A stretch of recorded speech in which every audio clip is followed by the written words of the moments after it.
Thank you so much for joining us for CBN NewsWatch. I'm Ephraim Graham. Ahead today, as Russia intensifies its attacks on Ukrainian cities, the leader of Ukraine speaks to Congress today, asking for more help for his embattled country.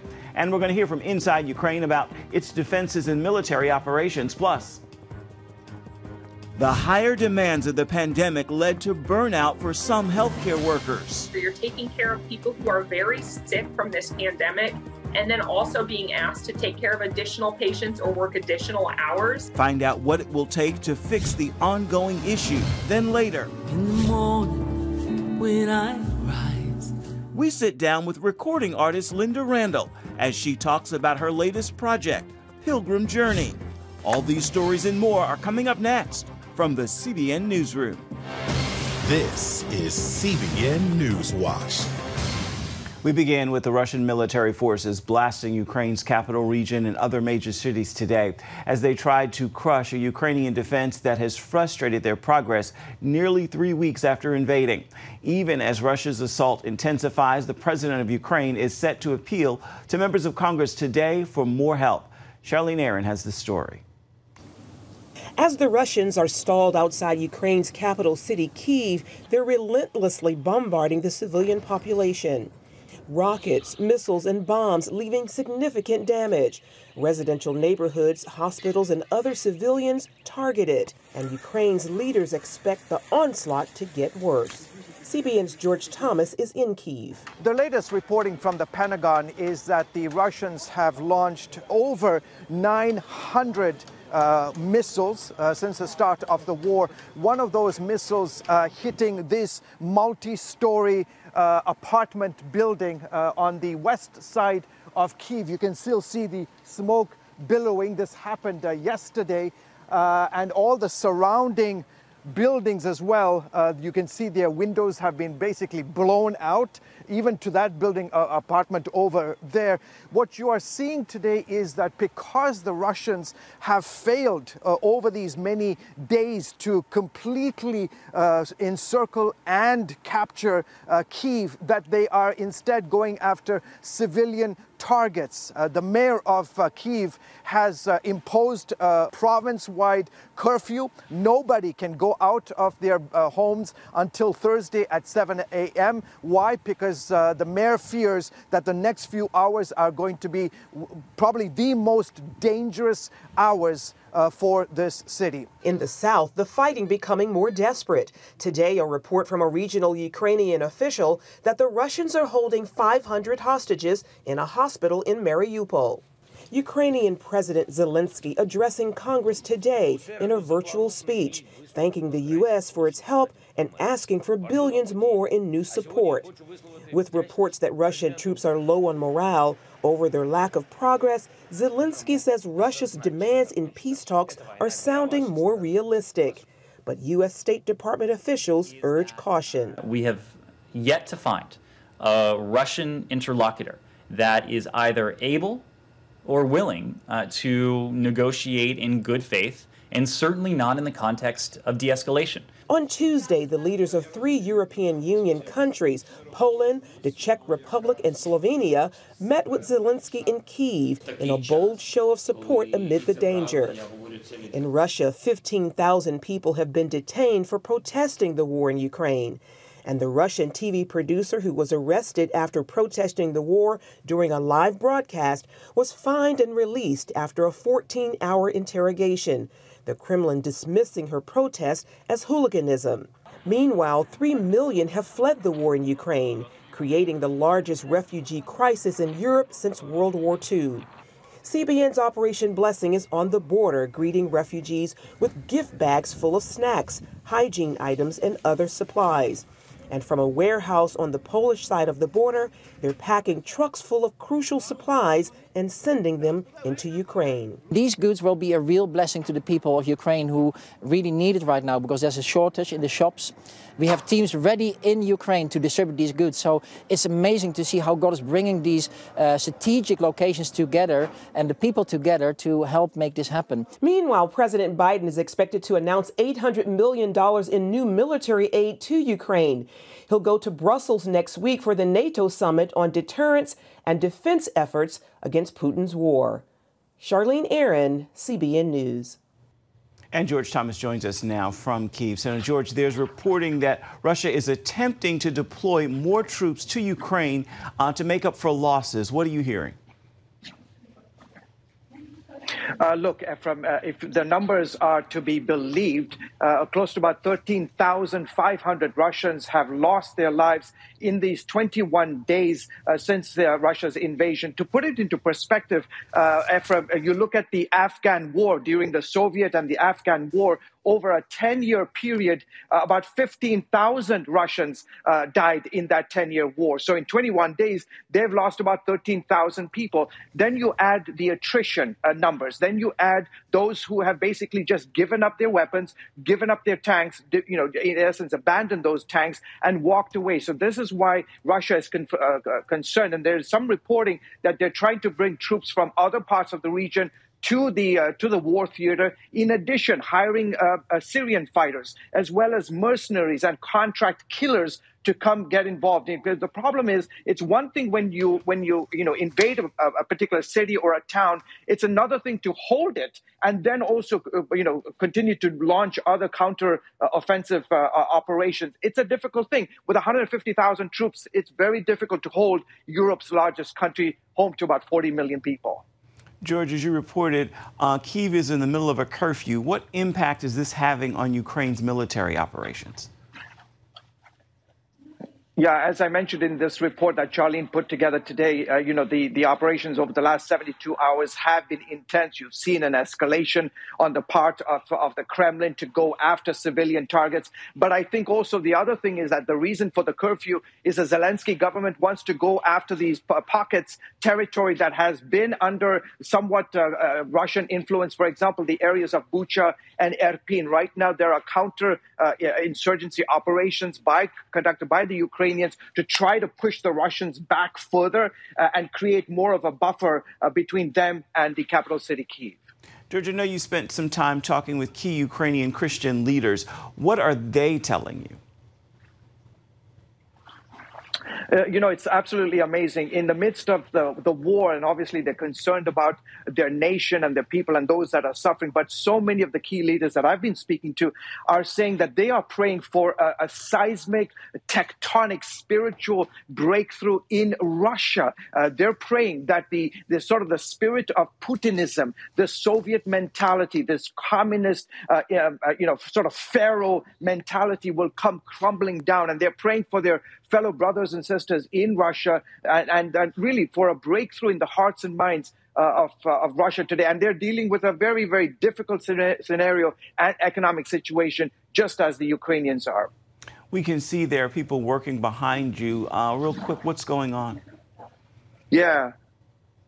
Yeah, these are the folks from YWAM Kyiv, Youth with a Mission. It's a global organization doing amazing work around the world. Well, for the last 20-some days, the folks here have been, they're feeding about 1,000 people per day. They've got, you've got diapers, you've got water, you've got food, you've got clothes. So they've been spending all this time putting all these things together, putting packets together and delivering them to the neighborhoods around their center. So tremendous work. I'm going to be doing a story on their great work in the days ahead on the 700 Club. All right. Thank you. Looking forward to that report. Thank you so much, George, our senior international correspondent reporting from Kyiv today. I want to remind you that you can help Operation Blessings disaster relief efforts in this horrible war and humanitarian crisis in Ukraine. You can also call us at 1-800-700-7000 to do that and simply let it be known that you want to give to Operation Blessings Disaster Relief Fund. You can write us as well, CBN Center, Virginia Beach, Virginia, the zip code 23463. Simply note in the memo line of the check or in your correspondence, Disaster Relief Fund. As you can text as well, just text OB Crisis to 71777. And of course, you can visit our website, cbn.com, or Operation Blessings website, ob.org. Anything that you're willing to do is greatly needed and greatly appreciated. Coming up, healthcare workers are dealing with burnout since the pandemic. Many have actually left their jobs as a result. Now it can affect your healthcare. Find out how next.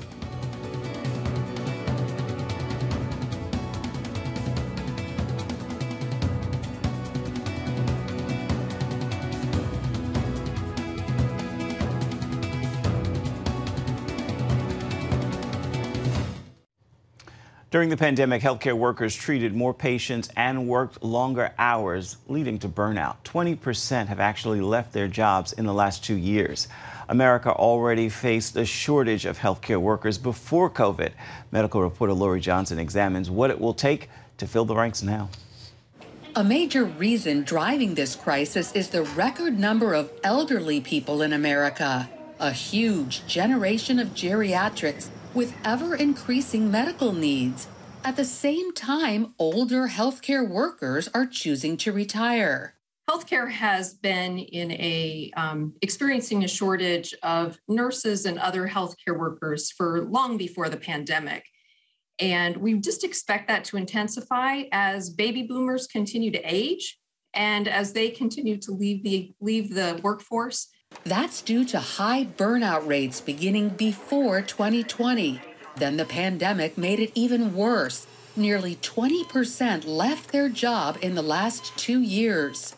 The shortages run the gamut: lab technicians, aides, respiratory therapists, you name it.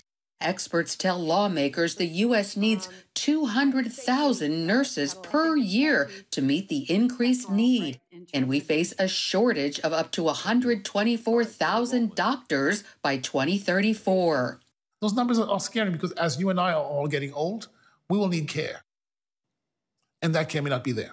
In one effort to get more doctors, medical schools are accepting more applicants. That's only part of the solution, however, as there's also a need to increase the number of physician residency positions. Residency is the period of required training after medical school, but before doctors get their medical license and can practice on their own. Resident physicians generally train at teaching hospitals like Sentara Norfolk General for anywhere from 3 to 7 years, depending on their chosen field of medicine. The federal government covers those costs for the most part at a price tag of about $1 million per resident. That allocation, though, has remained largely frozen since 1997, definitely not keeping up with the increased need. For a while there was we built medical schools without increasing the residency training capacity, and there was a bottleneck. That traffic jam could open up if Congress passes legislation to pay for another 14,000 residency positions. Some would be specifically for rural areas because after residency, doctors often stay put. Other new incentives may also help alleviate this shortage. Often, if you're in an underserved area, there's lots of loan forgiveness programs, both through governments and states, but also through hospital systems. Telehealth, one silver lining from the pandemic, allows fewer workers to see more patients. When it comes to nurses, one issue we found is that thousands of qualified nursing school applicants are being turned away. The blame is on enrollment caps, not enough full-time faculty, and a lack of clinical sites. To fix this and get more nurses into the field, some states are raising those caps, allowing part-time faculty to fill the gaps, and letting nursing students substitute clinical training with simulation hours. Meanwhile, hospitals do what they can to keep the nurses they have. The 5% market increase and the benefits enhancements that we've just announced in the last few weeks are meant to ensure that we recognize our team members' contributions and that we remain competitive in the markets that we serve. So while America invents new ways to attract and retain healthcare workers, young people who are wondering what they'll do when they grow up, and adults who might be looking to change careers may find healthcare appealing. Lori Johnson, CBN News. Still ahead, recording artist Linda Randall's new album. It is called Pilgrim's Journey, and it's being described as having a good mixture of several genres. We'll talk with her about this new project coming up next. Stay with us.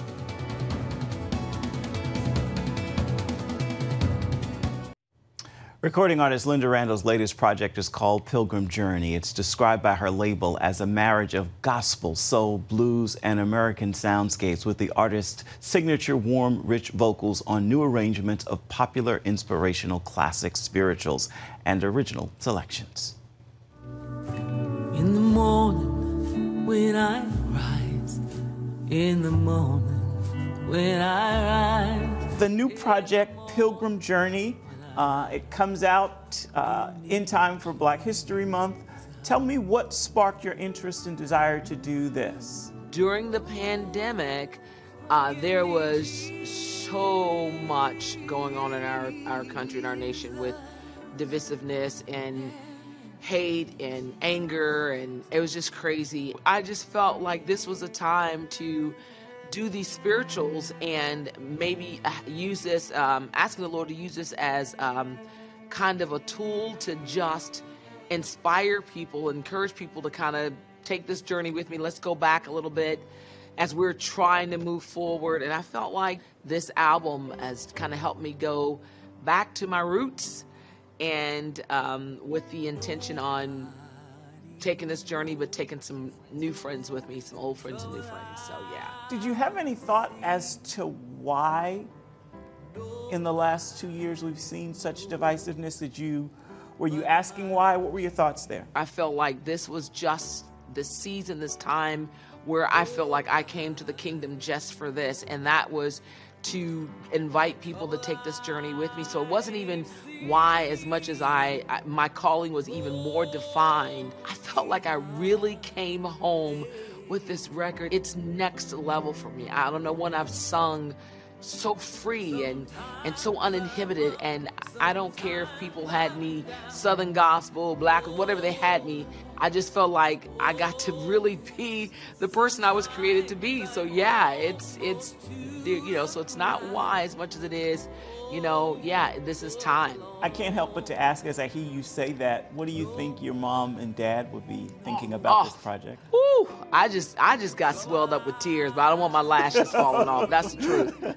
That just got me in my heart. I mean, my nickname was Chub, and I think my dad would say, Chub, baby, because he always said, if you don't mean it, don't sing it. And he would say, baby, you mean this. If anybody knows you, your parents know you.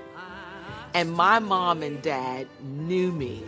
And so I feel like they would say, okay, that's my Chub. Let's dive into some of the tracks on the project. My favorite is the one I want to begin you sharing a little bit about is I Want Jesus to Walk With Me, and that's with you and Tommy Sims. I could listen to that over and over again. I hear my grandmother in your voice as you're singing. Cool. I Want Jesus to Walk With Me is one of my favorites on the project as well. The emotion in that song, and I was thinking about our forefathers and our foremothers. When nobody was walking with them, when they had babies ripped from their arms at their breast, and I mean, as they were nursing and they were put on auction blocks, and I'm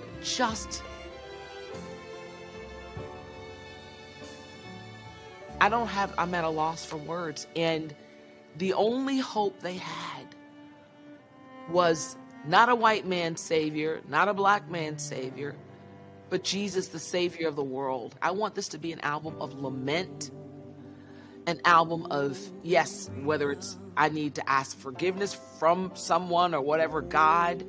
I also want it to be an album of healing and an album of hope. And that's exactly what this song does. And it just brings you to a place, I just feel as if we started this journey and you may feel like you're alone and you're just all by yourself. Nobody else walks with me. I want Jesus to walk with me on this pilgrim journey. It's a lonely place, and the slaves knew it better than anybody, but they knew they had the hope in Jesus, and so that is just a powerful piece. I love that song. I love it. What's your prayer for this project? My prayer is that those who would come to the table, like my song, Plenty of Good Room, there's room for everybody at the table, that they would come with an open mind and open heart, and they would join me on this journey. And I actually have the copy of this right here. I would love to see this in everybody's home, library, music catalog, whatever, because I think this is a timeless project that's going to reach a lot of people, and will get people maybe to start asking the hard questions. And what you have to do is stop thinking big picture, because you can't fix this world. But what you can do is go, who comes to my table every day, every week, every month, every year that doesn't look like me? And so I'm just hoping God will just blow this out of the park. I could see this this actual production in churches all across the nation. Give me Jesus. Give me Jesus.